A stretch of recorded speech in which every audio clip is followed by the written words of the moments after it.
Okay बेटा, हम लोग पहुंचे अकाउंट्स में, रिटायरमेंट ऑफ अ पार्टनर में, टीएस गरेवाल का क्वेश्चन 51। इसका एक पार्ट वीडियो लेक्चर मैंने बना दिया है, आधे से ज्यादा सॉल्व हो गया है। एडजस्टमेंट सॉल्व हो गई है, अंटिक आइटम सॉल्व हो गया है, सिर्फ एडजस्टमेंट नंबर 4 और बैलेंसिंग बाकी है। तो ध्यान से सुनना। गुडविल की एंट्रीज मैं एक बार चेक कर लूं।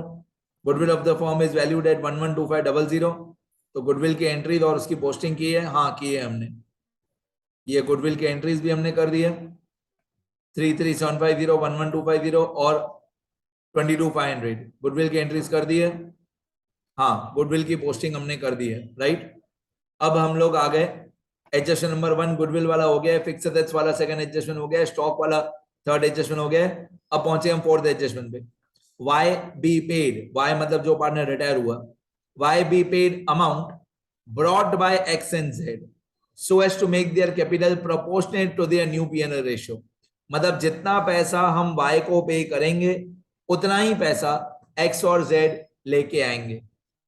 इस तरीके से लेके आएंगे कि X और Z का जो क्लोजिंग कैपिटल है वो न्यू P&L रेशियो में रहना चाहिए। और future ratio new P&L ratio ये वाला है 3:2। तो मैं धीरे धीरे स्टार्ट करता हूं, ध्यान से सुनना। Y को कितना पैसा पे करना है मुझे मालूम नहीं है, उतना ही पैसा एक्स और जेड लेके आएंगे। मैं धीरे धीरे शुरू करता हूं, सुनना ध्यान से। ये वाई है, वाई को हम लोग जितना भी पैसा पे करेंगे, कितना पे करेंगे मुझे पता नहीं, तो मैं यहां पे लिख देता हूं to cash and bank account. मैं इसको एक अमाउंट सपोज कर लेता हूं, to cash and bank account. Suppose मैं इसकी अमाउंट सपोज कर लेता हूं ₹A। वाई को हम लोग ₹A पे करेंगे, मैं अमाउंट लिखूंगा यहाँ पे थोड़ी देर के बाद। तो जितना पैसा हम लोग वाई और वाई को पे करेंगे, तो वाई में होगा डेबिट, तो कैश एंड बैंक में होगा क्रेडिट। तो कैश एंड बैंक में क्रेडिट साइड पे आएगा बाय वाइज कैपिटल अकाउंट। कितना पैसा पे किया था ₹A हम लोगों ने वाई को पे किया था। अब जितना पैसा हम लोग वाई को पे करेंगे, ये ₹A, उतना ही पैसा एक्स और जेड लेके आएंगे। मैं अभी का अभी बता सकता हूं ये ₹A कितना होगा, पर मैं जानबूझ के बताऊंगा नहीं, पहले पूरा मेथड समझाऊंगा मैं आपको। तो हम लोग जितना पैसा वाई को पे करेंगे उतना ही पैसा एक्स और जेड लेके आएंगे।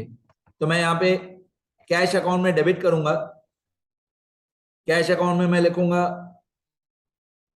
डेबिट साइड पे to x capital account to Jades capital account, to x capital account to Jades capital account. मतलब जितना पैसा हम लोगों ने मिस्टर वाई को पे किया उतना ही पैसा एक्स और जेड लेके आएंगे। तो मैं यहां पे लिख देता हूं some part of ₹A X लेके आएगा और some part of ₹A Z लेके आएगा। जो ₹A है उस ₹A का थोड़ा हिस्सा, उस ₹A का थोड़ा सा हिस्सा एक्स लेके आएगा और थोड़ा सा हिस्सा जेड लेके आएगा। लेकिन कौन कितना लेके आएगा बेटा अभी हमको पता नहीं है। अभी मेरे को ये नहीं मालूम है कि कौन कितना पैसा लेके आएगा। थोड़ा एक्स लेके आएगा, थोड़ा जेड लेके आएगा। Some part of A, some part of A rupees. Okay, अब जितना पैसा एक्स और जेड लेके आएंगे उतना कैश में होगा डेबिट और एक्स और जेड के कैपिटल अकाउंट में होगा क्रेडिट।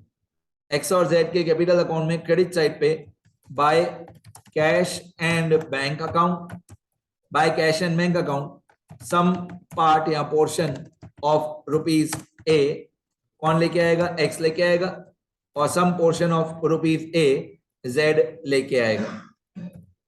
डन। अमाउंट मुझे पता नहीं है।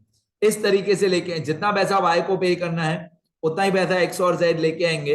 इस तरीके से लेके आएंगे कि जैसे एक्स और जेड का closing capital new P&L ratio में रहना चाहिए। तो मैं एक्स और जेड के कैपिटल अकाउंट में जाता हूं, डेबिट साइड पे जाता हूं और मैं लिखता हूं टू बैलेंस कैरीड फॉरवर्ड। इसको मैं बोलता हूं कैपिटल कंडीशन। और क्वेश्चन में बोला हुआ है कि एक्स और जेड का जो कैपिटल है वो न्यू P&L रेशियो में रहना चाहिए, न्यू P&L रेशियो में रहना चाहिए। और न्यू P&L रेशियो एडजस्टमेंट में दिया हुआ था, फर्स्ट एडजस्टमेंट में 3:2। तो जितना एक्स और जेड का क्लोजिंग कैपिटल होगा वो न्यू रेशियो में रहना चाहिए 3:2 में। ठीक है, मैं क्या कर रहा हूं, अगर आपने अभी तक नोटिस किया होगा, अमाउंट्स मुझे कोई भी पता नहीं है, मेरे को इफेक्ट्स पता है, तो मैं इफेक्ट्स लिखते जा रहा हूं।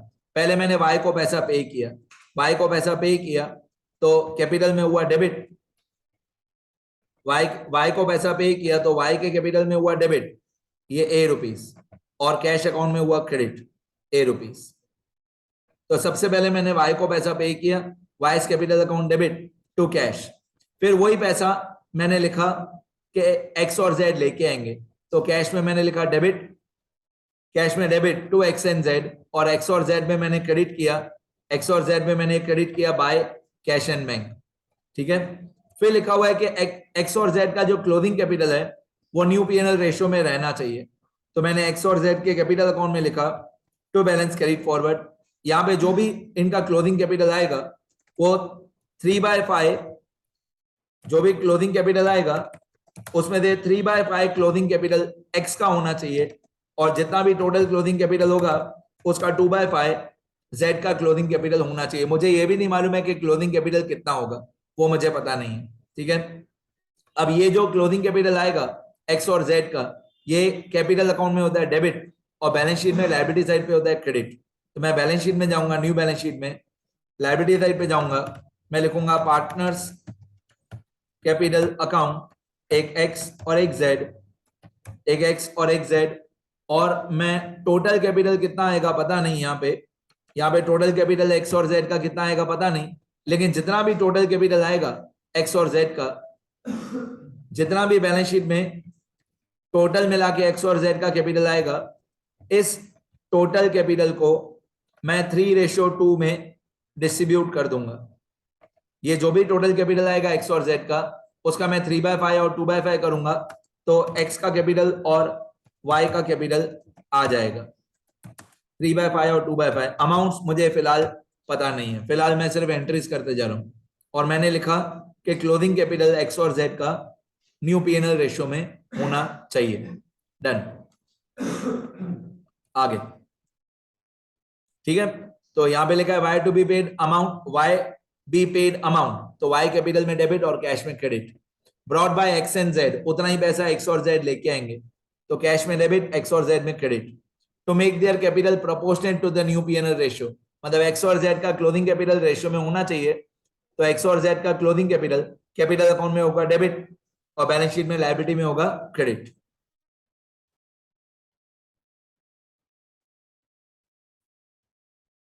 ओके। अभी अंटिक आइटम भी हो गए, लास्ट एडजस्टमेंट जो था 4 वाला वो भी हो गया। ठीक है। अभी रिवैल्यूएशन को टैली करते हैं। सबसे पहले रिवैल्यूएशन अकाउंट को टैली करना पड़ेगा, फिर ही वाई का कैपिटल टैली होगा। अब मैं इसको नंबरिंग बोलता हूं बेटा, नंबरिंग मतलब 1 नंबर रिवैल्यूएशन टैली होगा। सबसे पहले रिवैल्यूएशन टैली होगा। रिवैल्यूएशन का क्रेडिट का टोटल है 37,500। अब 37,500 क्रेडिट का टोटल, डेबिट का टोटल 7,500, तो ऑब्वियसली डिफरेंस आएगा 30,000, मतलब 37,500 माइनस 7,500, तो डिफरेंस आएगा 30,000। ये जो 30,000 डिफरेंस आया, ये हम लोग एक्स वाई जेड तीनों में डिस्ट्रीब्यूट करेंगे। क्यों? कोई भी चैप्टर हो, मैंने बताया बहुत बार, कोई भी चैप्टर हो, कोई भी प्रॉफिट हो, कोई भी लॉस हो, कोई भी रिजर्व हो, डिस्ट्रीब्यूट करने के लिए हम लोग बोलते हैं old partners old ratio. Distribute करने के लिए हम लोग बोलते हैं ओल्ड पार्टनर्स ओल्ड रेशियो। तो मैं लिखूंगा to partners capital account, old partners old ratio, मेरे को ओल्ड रेशियो चाहिए, ये ओल्ड रेशियो है 5:3:2। ये रहा क्वेश्चन में ऊपर दिया हुआ है 5:3:2। तो ये 30,000 को मैं 5:3:2 में डिस्ट्रीब्यूट कर दूंगा। तो 30,000 का 30,000 multiply 5 divide by 10 15,000, 30,000 multiply 3 divide by 10 9,000, और 30,000 मल्टीप्लाई 2 डिवाइड बाय 10 6,000। ये 15,000 9,000 6,000 टोटल 30,000 हमारा नेट डिविजिबल प्रॉफिट है। क्योंकि क्रेडिट साइड पे टोटल ज्यादा है, इसलिए 30,000 जो है उसको हम लोग प्रॉफिट बोलेंगे। ये प्रॉफिट 30,000 रिवैल्यूएशन में होगा डेबिट, तो पार्टनर्स के कैपिटल में होगा क्रेडिट। तो पार्टनर्स के कैपिटल अकाउंट में क्रेडिट साइड पे मैं लिखूंगा बाय रिवैल्यूएशन अकाउंट। बेटा अभी सीखने जाता है पूरा क्वेश्चन, ध्यान देना, अभी ज्यादा समझ में आएगा। तो 30,000 जो रिवैल्यूएशन का प्रॉफिट था उसको मैं तीनों पार्टनर्स में डिस्ट्रीब्यूट कर दूंगा 5:3:2 रेशियो में। तो 15,000 9,000 6,000 ये तीनों पार्टनर्स में मैंने प्रॉफिट को डिस्ट्रीब्यूट कर दिया 1596। ओके। अब 1 नंबर हमेशा टैली करते हैं रिवैल्यूएशन, सेकंड नंबर हमेशा टैली करते हैं जो पार्टनर रिटायर हुआ। ये 2 मतलब सेकंड नंबर नंबरिंग, ये 2 आपको ब्रैकेट में एग्जाम में नहीं लिखना है। ये 2 मतलब सेकंड नंबर कौन सा अकाउंट टैली होगा, सेकंड नंबर टैली होगा वाई का कैपिटल। वाई के कैपिटल में क्रेडिट का टोटल, वाई के कैपिटल में क्रेडिट का टोटल है 84,000, 6750, 11250, 22,500 और 9,000। तो वाई का क्रेडिट का टोटल है 133,500। अब वाई का डेबिट का टोटल है ऑब्वियसली 0, वाई में डेबिट में कोई अमाउंट है ही नहीं। तो वाई का क्रेडिट का टोटल है 133,500, डेबिट का टोटल है 0। मतलब हम लोग वाई को सारा का सारा पैसा कैश में पे कर देंगे। कितना पे करेंगे, जितना क्रेडिट का टोटल है 133,500 माइनस डेबिट का टोटल। डेबिट में वाई में कोई अमाउंट है ही नहीं, फिर भी बोल देता हूं मैं, क्रेडिट की अमाउंट्स माइनस डेबिट की अमाउंट्स, जितना डिफरेंस आएगा 133,500 वो हम वाई को कैश में पे कर देंगे। तो वाई हो जाएगा डेबिट और कैश एंड बैंक हो जाएगा क्रेडिट 133,500। वाई हो जाएगा क्रेडिट, वाई हो जाएगा डेबिट और कैश एंड बैंक हो जाएगा क्रेडिट 133,500। अब सीखने जैसा है, जितना पैसा हमने वाई को पे किया 133,500, उतना ही पैसा एक्स और जेड लेके आएंगे, उतना ही पैसा एक्स और जेड लेके आएंगे, लेकिन कौन से रेशियो में लेके आएंगे वो क्वेश्चन में बताया हुआ नहीं है। तो मैं यहाँ पे एक नोट करके लिखता हूं, ये नोट आपके समझने के लिए, एग्जाम में नहीं लिखना ये note. The cash paid to mister Y, the cash paid to Mr. Y, that is rupees 133,500, will be brought by Mr. X and Mr. Z, but in which ratio they will bring this cash, that ratio is not given। समझो मैं क्या बोलना चाहता हूं, मैं बोलना चाहता हूं कि जितना पैसा हम लोग वाई को पे करेंगे 1,33,500, उतना ही पैसा एक्स और जेड लेके आएंगे, लेकिन कौन से रेशियो में लेके आएंगे वो बताया हुआ नहीं है। तो मैं इस 133,500 को फिलहाल एक्स और जेड में डिस्ट्रीब्यूट नहीं कर सकता हूं। मैं अभी इस 133,500 को 133,500 में से एक्स कितना लेके आएगा, जेड कितना लेके आएगा, मुझे पता नहीं है। कौन से रेशियो में ये डिस्ट्रीब्यूट होगा 133,500, that ratio is not given in question and you can not decide on your own कि old ratio, new ratio, gaining ratio, whatever, equally you can not decide it on your own कि 133,500 में से कौन कितना लेके आएगा वो हमको पता नहीं है और वो क्वेश्चन में बताया हुआ भी नहीं है। तो फिलहाल इसको छोड़ना पड़ेगा यहाँ पे ही। x कितना लेके आएगा पता नहीं, z कितना लेके आएगा पता नहीं। अब क्योंकि x और z कितना लेके आएंगे वो पता नहीं, तो x और z का कैपिटल अकाउंट भी अभी टैली नहीं होगा और कैश अकाउंट भी अभी टैली नहीं होगा। कैश अकाउंट भी टैली नहीं होगा और x का और z का कैपिटल भी टैली नहीं होगा, क्योंकि पता नहीं है कि कौन कितना पैसा लेके आए। तो फिलहाल x और z के कैपिटल को छोड़ना पड़ेगा, फिलहाल ये टैली नहीं होगा। ठीक है, तो सेकंड नंबर कौन सा टैली हुआ, y। वैसे 3 और 4 होता है x और z का कैपिटल, पर अभी x और z का कैपिटल टैली नहीं होगा, क्योंकि कौन कितना लेके आएगा आउट ऑफ 133,500, कौन कितना लेके आएगा वो पता नहीं। अब यहाँ पे क्वेश्चन में लिखा हुआ था कैश एंड बैंक, जब हम लोगों ने स्टार्ट किया था तब क्वेश्चन में लिखा हुआ था कि कैश एंड बैंक का 15,000 ओपनिंग बैलेंस है और यही मिनिमम बैलेंस है, यही ओपनिंग बैलेंस है, यही मिनिमम बैलेंस है। तो मिनिमम बैलेंस हमारा 15,000 होना ही चाहिए। कहने का मतलब है कैश एंड बैंक का क्लोजिंग बैलेंस भी 15,000 होना ही चाहिए। ऐसा डायरेक्टली इनडायरेक्टली ऐसा क्वेश्चन में बोला हुआ है कि कैश एंड बैंक का जो ओपनिंग बैलेंस था 15,000 वही क्लोजिंग होना चाहिए। मैं बता दूं कैसे। 15,000 रुपए कैश एंड बैंक का ओपनिंग बैलेंस था, 133,500 हमने वाई को पे किया, उतना ही 133,500 एक्स और जेड दोनों मिला के 133,500 लेके आएंगे। तो 133,500 क्रेडिट भी होगा, 133,500 डेबिट भी होगा, फिर 15,000 डेबिट भी होगा, 15,000 क्रेडिट भी होगा। इन शॉर्ट कैश का क्लोजिंग बैलेंस आएगा 15,000। कैश का क्लोजिंग बैलेंस आएगा 15,000। ये कैश का जो क्लोजिंग बैलेंस है 15,000, यहाँ पे कैश में होगा क्रेडिट, तो न्यू बैलेंस शीट में होगा डेबिट। डेबिट मतलब एसेट, तो न्यू बैलेंस शीट में मैं लिखूंगा 15,000 closing cash and bank balance. आपको याद होगा यही मिनिमम था और यही हमारा closing cash and bank balance आएगा 15,000। डन, कैश एंड बैंक भी टैली हो गया। हाँ, ये सम पार्ट ऑफ ए बाकी है, otherwise cash and bank tally हो गया। और इसको हम लोग कहाँ लेके गए, कैश एंड बैंक का क्लोजिंग बैलेंस 15,000 आया, वो हम कहाँ लेके गए, न्यू बैलेंस शीट में एसेट साइड। ठीक है, तो इसको बोलते हैं कैश कंडीशन। इस 15,000 को क्या बोलते हैं, कैश कंडीशन।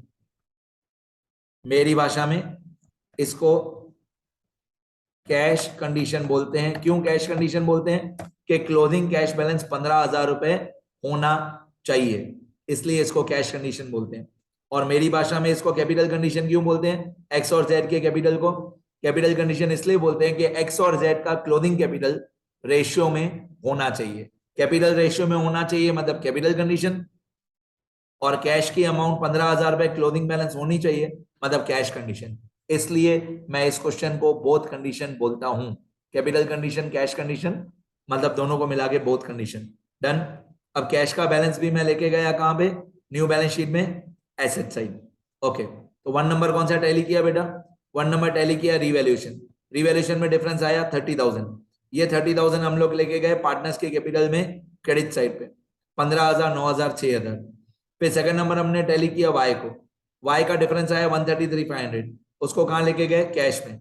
फिर थर्ड नंबर हम लोगों ने, आप बोल सकते हो एक तरीके से कैश एंड बैंक को टैली किया, बट अभी कैश एंड बैंक में सम पार्ट बाकी है, तो इसलिए third number cash and bank नहीं, थर्ड नंबर आएगा गुडविल अकाउंट।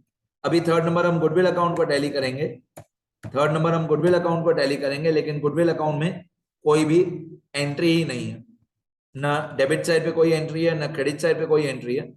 तो गुडविल अकाउंट में कुछ भी नहीं है, डेबिट क्रेडिट कुछ भी नहीं है। अगर गुडविल अकाउंट में अगर कभी यहाँ पे क्लोजिंग बैलेंस होगा, होगा कभी नहीं होगा, गुडविल अकाउंट में क्लोजिंग बैलेंस कभी भी नहीं, फिर भी मैं आपके नॉलेज के लिए बता देता हूं, अगर कभी यहाँ पे गुडविल अकाउंट में क्लोजिंग बैलेंस हो क्रेडिट साइड, तो आप उसको बैलेंस शीट में लिख देना डेबिट मतलब एसेट साइड। होगा कभी भी नहीं, फिर भी आपके नॉलेज के लिए बता रहा हूं। तो गुडविल का क्लोजिंग बैलेंस गुडविल में होगा क्रेडिट, तो न्यू बैलेंस शीट में होगा डेबिट। ठीक है, मतलब एसेट साइड। तो 1 number revaluation, second number Y का कैपिटल जो रिटायर हुआ, third number goodwill account tally होगा, 4 नंबर टैली होगा new balance sheet, 4 number tally होगा न्यू बैलेंस शीट। ये बोथ कंडीशन वाले क्वेश्चन में, ये कहीं पे नोट करना। In examples of both condition, in examples of both condition, fourth number पे न्यू बैलेंस शीट टैली होगा। ठीक है, चलो अभी न्यू बैलेंस शीट को टैली कर दें। रूल बता दूं थोड़े बहुत, थोड़े रूल्स लिख के बताता हूं, ये थियरी वाले पेजेस में लिखना। In example of cash and capital condition, that is both condition, balancing is done as follows। मतलब पहले नंबर पे टैली होता है रिवैल्यूएशन अकाउंट, सेकंड नंबर पे टैली होता है जो पार्टनर रिटायर हुआ, retiring partners capital account, third number पे टैली होता है गुडविल अकाउंट, फोर्थ नंबर पे टैली होता है new balance sheet, fifth number पे टैली होता है एक्स और जेड मतलब continuing partners, continuing partners capital account. एक कंटिन्यूइंग पार्टनर एक्स है और एक कंटिन्यूइंग पार्टनर जेड है, तो 5 और 6 पे कंटिन्यूइंग पार्टनर। 7 नंबर पे टैली होता है कैश एंड बैंक अकाउंट, और लास्ट में कैश एंड बैंक अकाउंट हमारा टैली होना चाहिए, मतलब कैश एंड बैंक का टोटल दोनों साइड पे सेम आना चाहिए, कैश एंड बैंक का टोटल दोनों साइड पे सेम आना चाहिए। बोथ कंडीशन वाले क्वेश्चन में 7 नंबर टैली होता है न्यू बैलेंस शीट। ठीक है, चलो शुरू करते हैं। अब हम लोग पहुंचे थे कहां पे, न्यू बैलेंस शीट पे पहुंचे थे। 1 नंबर हो गया रिवैल्यूएशन, सेकंड नंबर हो गया वाइस कैपिटल, थर्ड हो गया goodwill, fourth number new balance sheet. अब मैं न्यू बैलेंस शीट को टैली करता हूं, तो न्यू बैलेंस शीट में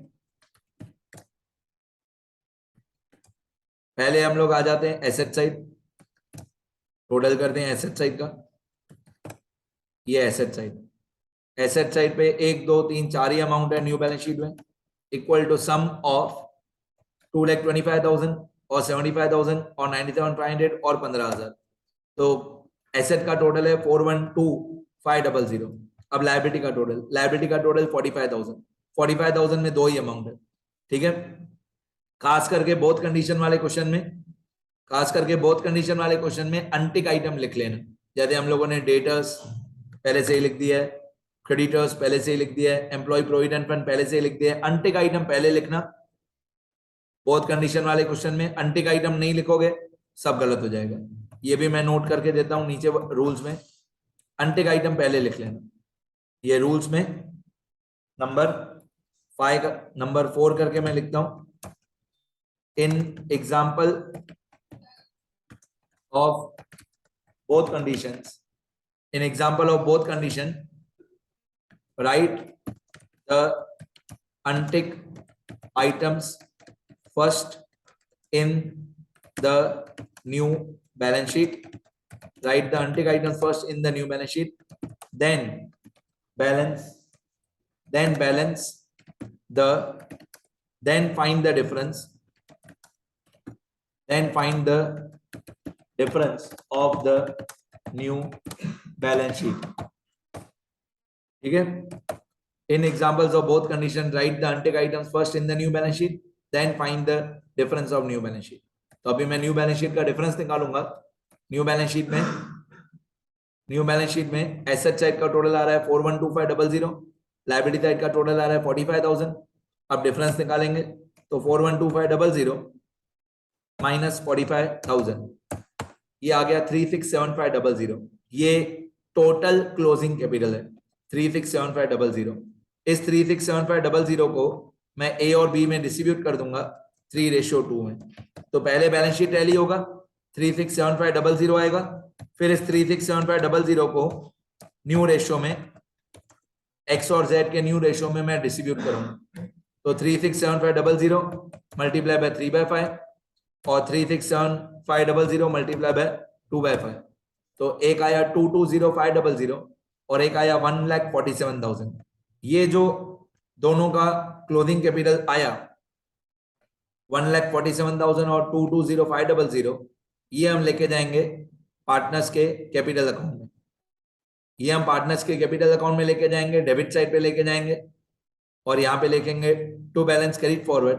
इसमें हम दोनों का क्लोजिंग कैपिटल लिख देंगे, एक्स और जेड का। तो एक्स का क्लोजिंग कैपिटल आया 220,500 और वाई का 1,47,000। तो यहाँ पे मैं लिखूंगा 220,500 और 1,47,000।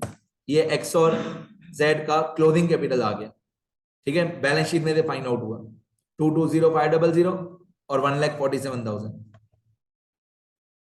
ये रहा, देखो राइट है, 220,500 और 1,47,000 सब राइट है, परफेक्ट है। अब इसके बाद एक्स और जेड का कैपिटल में टैली करूंगा। 4 नंबर टैली हो गया new balance sheet, 5 number tally होगा एक्स का कैपिटल, 6 नंबर टैली होगा जेड का कैपिटल। अभी एक्स को टैली करते हैं, तो एक्स का क्रेडिट का टोटल, एक्स का जरूरी नहीं है कि क्रेडिट का टोटल बड़ा आएगा, कोई भी टोटल बड़ा आ सकता है। एक्स का क्रेडिट का टोटल आ रहा है 191,250 और एक्स का डेबिट का टोटल आ रहा है 231,750, ठीक है। तो डेबिट का टोटल बड़ा है एक्स में। अब डिफरेंस आएगा क्रेडिट साइड, जो डिफरेंस क्रेडिट साइड पे आएगा उसको मैं लिखूंगा बाय कैश एंड बैंक। तो 231,750 डेबिट का टोटल माइनस 191,250 क्रेडिट का टोटल, तो डिफरेंस इज 40,500। इसको मैं लिखूंगा bye cash and bank account, इसको मैं लिखूंगा bye cash and bank account. और आपको मालूम है मैं क्वेश्चन मार्क कहां पे लगा दूं, क्वेश्चन मार्क मतलब डिफरेंस 40,500। ये जो डिफरेंस आया 40,500, इस 40,500 डिफरेंस को मैं लेके जाऊंगा कैश एंड बैंक में। इस डिफरेंस को 40,500 को यहाँ पे होगा क्रेडिट, तो कैश एंड बैंक में होगा debit 40,500। This is some part of rupees A, मतलब 40,500 मिस्टर एक्स लेके आएगा 40,500, ठीक है। बाकी जितना बचा वो जेड लेके आएगा। अब जेड का क्रेडिट का टोटल और जेड का डेबिट का टोटल, जेड का क्रेडिट का टोटल ये आ रहा है 76,500, जेड का क्रेडिट का टोटल 76,500। अब जेड का डेबिट का टोटल, जेड का डेबिट का टोटल है 169,500, 169,500 डेबिट का टोटल, क्रेडिट का टोटल 76,500, माइनस करते हैं तो 169,500 माइनस 76,500। ध्यान दो बेटा यहाँ पे, ये जेड का डेबिट का टोटल है 169,500, ये जेड का क्रेडिट का टोटल है 76,500, सो डिफरेंस इज 93,000। ये मैंने ऊपर भी लिखा है बाय कैश एंड बैंक, नीचे भी फिर से लिख दिया बाय कैश एंड बैंक, 2 बार लिख दिया। ये वाली लाइन मैं डिलीट कर रहा हूँ, ठीक है, 2 बार लिख दिया था मैंने। तो bye cash and bank 40,500, 40,500 x लेके आएगा और 93,000 जेड लेके आएगा। अब ये 93,000 जेड में हुआ क्रेडिट, तो कैश में होगा डेबिट 93,000, ठीक है। अब आप अगर इन दोनों को प्लस करोगे ना बेटा, 40,500 और 93,000 इन दोनों को प्लस करोगे, आपको अगर मेरे लैपटॉप में राइट साइड कॉर्नर पे एक अमाउंट दिख रही है 133,500, मतलब 40,500 और 93,000 दोनों को प्लस करके 133,500 आता है। हाँ आता है। और आप देखोगे ना लास्ट में कैश एंड बैंक अकाउंट भी ऑटोमेटिकली टैली हो गया। ये देखो 93,000 मैं डिलीट कर रहा हूँ, अब टैली नहीं है, अब मैं 93,000 लिख रहा हूँ, टैली हो गया। तो cash and bank account 7 number tally होता है, और कैश एंड बैंक अकाउंट का टोटल दोनों साइड पे, कैश एंड बैंक का टोटल दोनों साइड पे इक्वल आना चाहिए। तो 1 नंबर रिवैल्यूएशन, रिवैल्यूएशन को लेके गए एक्स वाई जेड में, सेकंड नंबर वाई, वाई को लेके गए कैश में, फिर एक्स टैली नहीं होगा, जेड टैली नहीं होगा, फिर कैश का क्लोजिंग बैलेंस उसको लेके गए बैलेंस शीट में, फिर गुडविल में देयर इज नो डिफरेंस। फिर 4 number new balance sheet, new balance sheet में दे, न्यू बैलेंस शीट में पहले एसेट साइड का टोटल किया, सुनते रहो, न्यू बैलेंस शीट में पहले एसेट साइड का टोटल किया। देखो पहले हम लोग इस तरीके से नीचे की तरफ गए, देखना ध्यान से, मैं एरोज बना के देता हूं। पहले न्यू बैलेंस शीट में हम लोगों ने एसेट साइड का टोटल किया, एसेट साइड का टोटल आया हमारा 412500। जो एसेट साइड का टोटल आया 412500, वही सेम लायबिलिटी साइड पे कॉपी कर दिया। जितना एसेट साइड का टोटल आया 412500, वही लायबिलिटी साइड पे कॉपी कर दिया। फिर लायबिलिटी साइड पे जो टोटल लिखा हमने 412500, उसमें से ये दो अमाउंट हमने माइनस कर दी, 5250 और 39750, ये दो अमाउंट्स हमने माइनस कर दी। अब समझो मैंने क्या किया, मैंने पहले एसेट साइड का टोटल किया, पहले मैंने एसेट साइड का टोटल किया, एसेट साइड का टोटल आया 412500, वही सेम लायबिलिटी साइड पे लिख दिया 412500। फिर इस 412500 में से ये दो अमाउंट माइनस की, 5250 और 39750, तो डिफरेंस आया 367500। ये जो डिफरेंस आया 367500, इसको एक्स और वाई में डिस्ट्रीब्यूट कर दिया 3:2 में, तो ये एक्स और वाई का क्लोजिंग कैपिटल आ गया। फिर एक्स और वाई के क्लोजिंग कैपिटल को मैं पार्टनर्स के कैपिटल अकाउंट में लेके गया, यहाँ पे 220500 और 1,47,000। फिर एक्स और जेड का डिफरेंस आया 40,500 और 93,000, उसको मैं लेके गया कैश में, 40,500 और 93,000, और लास्ट में कैश अकाउंट हमारा टैली होना चाहिए, 7 नंबर कैश अकाउंट टैली होना चाहिए, ठीक है। चलो मैं एक बार स्क्रॉल कर देता हूँ।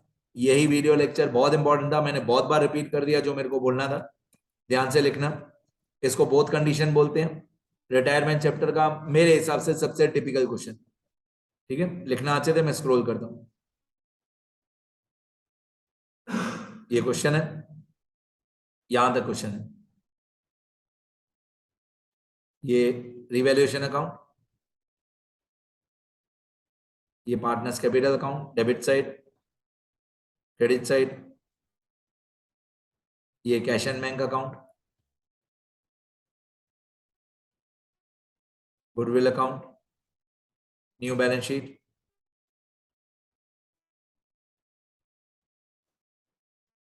ये जर्नल एंट्रीज फॉर गुडविल,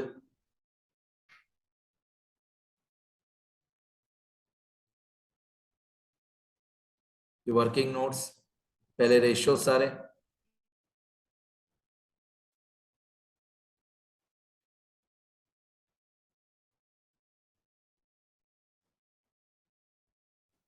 फिर अमाउंट्स। अब ये जो रूल्स हैं ये सब थियरी वाले पेजेस में लिखने हैं, ये सब थियरी वाले पेजेस, ठीक है। चलो लिखना शुरू करो। जर्नल एंट्री तो नहीं पूछी थी क्वेश्चन में कहीं पे भी, क्वेश्चन में कहीं पे जर्नल एंट्री पूछी हो, prepare revaluation account, hardness capital account and balance sheet, journal entry नहीं पूछी। देखो बेटा, तो